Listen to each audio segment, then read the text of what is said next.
Dans Planet of Virus de Carl Zimmer, vous allez découvrir le monde à la fois passionnant et effrayant bien de ces micro-organismes dont tous ne sont pas mauvais puisque évidemment on compte des virus qui sont bénins comme celui du rhume qui existe depuis la nuit des temps, qui remonte à l'Antiquité puisqu'on en parlait déjà chez les Égyptiens, chez les Grecs et qui avaient des grandes théories dessus et leurs propres remèdes. Mais on va découvrir également des virus qui sont beaucoup plus dangereux, qui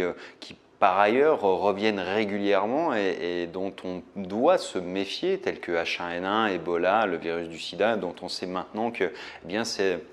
c'est des virus qui apparaissent, disparaissent et surtout se propagent avec l'aide des animaux et que servent un petit peu de frigo entre guillemets puisque les virus restent un petit peu dormants. Ebola par exemple, les premières épidémies ont eu lieu en 1973 et c'est issu de gens qui mangeaient du singe et c'est vrai que pendant quasiment une trentaine d'années on n'en a presque pas entendu parler et c'est revenu très violemment ensuite.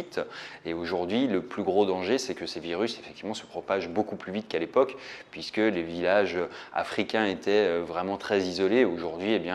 voilà, tout le monde voyage et du coup, on se retrouve avec des épidémies potentielles qui sont vraiment très effrayantes.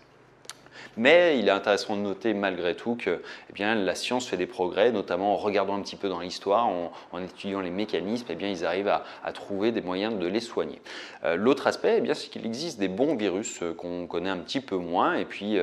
par exemple, sachez que sur chaque litre d'eau de mer, il y a 100 milliards de virus qui se chargent de nettoyer des bactéries et qui évitent de grandes épidémies s'ils n'étaient pas là. Donc tout n'est pas à jeter dans le monde des virus et de toute façon, on n'a pas le choix, il faut faire avec. Donc je vous recommande vraiment la lecture de ce livre et vous pouvez télécharger mon résumé en cliquant sur le lien qui vient d'apparaître dans la vidéo ou dans la description et je vous dis à demain dans un prochain livre. Ciao!